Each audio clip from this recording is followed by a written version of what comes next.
대사가 낙보를 찾아가 묻기를 거품 하나가 일기 전에 어떻게 그 수맥을 찾겠습니까? 배를 옮기려면 물의 형세를 알아야 하고 돛을 올리려면 파도를 판단해야 한다. 대사가 수긍치 못하고 발룡에게 가서 물으니 배를 옮긴다 하면 물을 알지 못하는 것이요. 돛을 올린다 하면 근원을 미혹하는 것이다. 전후 배경을 잘 모르면 쉽게 이해하기 어려운 이야기들이 선문답에는 꽤 많습니다. 고사성어나 선 사례를 들어 설명하기도 하기 때문에 사실 그런 내용은 전달하기도 쉽지 않은데요. 앞의 낙보는 수맥을 찾기 위해 배를 옮기려고 합니다. 그러다 보니 물의 형세와 바람과 파도를 알아봐야 한다고 한 것이죠. 물의 근원을 찾으려면 꽤 진중하고도 깊이 있게 고민해 봐야 한다고 한 것입니다. 뒤의 발룡은 수맥의 기원을 찾는데 배는 왜 옮기는지 모르겠고 바람과 파도를 따지면 수맥은커녕이고 찾고자 하는 길을 잃은 거라고 말합니다. 이렇게 대비가 뚜렷하면 말하는 뜻을 알아듣기가 어렵지는 않습니다. 모래더미 속에서 반짝거리는 것을 찾으려면 일단 눈으로 보고 찾고 때로는 파헤쳐 보기도 해야 하지만 반짝거리는 것이 모래더미 그 자체라는 것을 알면 파헤칠 일이 없습니다. 어디를 갔다 오는가?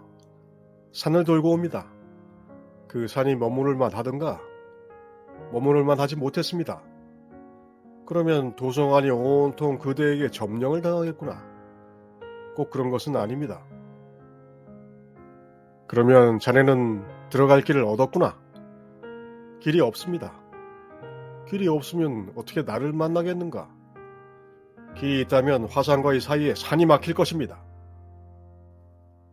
동산 양계와 제자인 운거 도응은 황벽 희운과 임지의연에 못지않은 스승과 제자의 케미를 보여주는 많은 사례를 가지고 있습니다. 이 선문답도 그중 하나이죠. 동산이 나중에 말합니다. 이 사람은 나중에 1000만 사람이 붙들어도 잡지 못하리라. 그런데 겉으로 보면 도응은 계속 주저하는 듯 보입니다.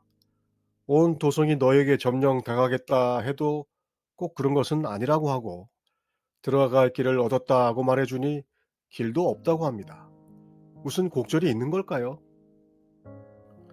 마지막 문답이 해제입니다. 길이 없으면 너와 내가 서로의 역할에 맞추어 이루고 있을 수가 없지 않느냐는 스승의 질문에 도응은 당신과 나 사이에 전혀 거리가 없다고 합니다. 헐. 그렇습니다.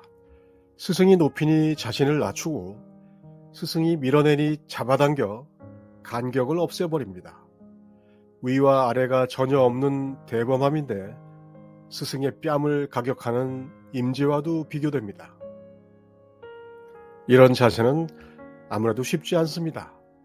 우리가 흔히 하는 말로 이 자가 뭘 먹었길래 위아래로 보이는 것이 없나 하는 상태인데 그마저도 교만한 난동이 아니라 당연한 평상의 수준입니다. 무하나 장을 담급니다. 소금을 꽤나 쓰는구나.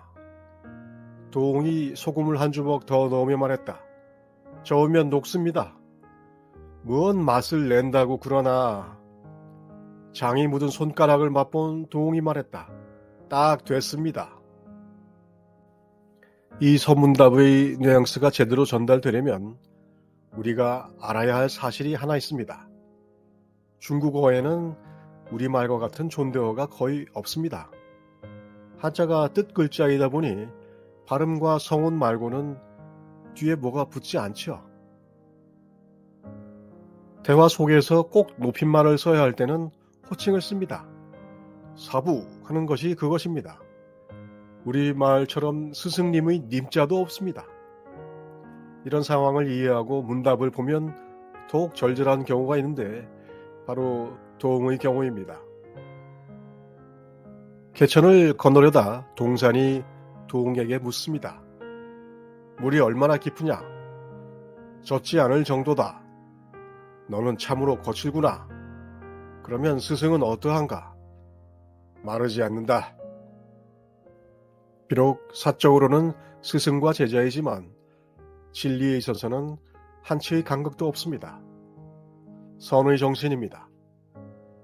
길이 있다면 당신과 나 사이에 저 바다가 펼쳐지고 연락선이 오가야 한다. 안 그런가 사부? 달마가 온 이유가 무엇입니까? 그대가 뒷날 띠풀로 집을 짓고 제자들을 맞이할 때 호련히 누가 질문하면 어떻게 대꾸하려느냐? 제가 잘못했습니다. 호쾌한 선의 정신을 유감없이 발휘한 동을 가리켜 뼈를 깎아내는 선이라는 뜻의 괄골선이라는 이름이 붙은 것은 당연한 것 같습니다. 신라의 운주가 물었다. 제불도 말하지 못한 것은 누가 말해줍니까? 동이 말했다. 내가 말해준다. 제불도 말하지 않은 것을 화상께서는 어째서 말씀하시는 것입니까? 제불은 내 제자이기 때문이다. 그러면 화상께서 그것을 말씀해 주십시오. 군왕일지라도 상관없이 20방을 때려주었을 것이다. 운거 도웅 화상에게 맞으면 맷집이 괜찮은 저도 꽤 아플 것 같습니다. 어떤 것이 학인의 경입니까? 말하고 행동하는 거기에 분명하다. 알지 못하겠습니다. 자네는 평소에 무슨 경을 외는가? 유마경을 읽고 있습니다. 나는 유마경 외는 것을 묻는 것이 아니고 유마경을 외울 줄 아는 그것이 무엇인가를 물은 것이다. 선문답 중에 대답을 해주는데도 모르겠다고 하는 것도 드물지만 모르겠다는 사람에게 친절하게 설명까지 해주는 일이 많지 않은데 도웅 스님의 사례에서는 그런 일이 자주 나옵니다. 뼈를 깎아내는 것은 때로 참 부드럽기도 합니다. 발 좌치만을 잘 찾을 줄 아는 좋은 사냥개가 갑자기 발을 땅에 대지 않고 나뭇가지에 뿔을 걸고 있는 영양을 만나면 그 좌치뿐만이 아니라 낌새조차 느끼지 못한다.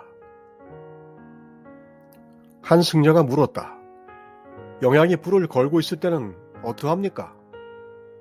6 곱하기 6은 36이다. 모르겠습니다. 자취가 없다고 하지 않았는가?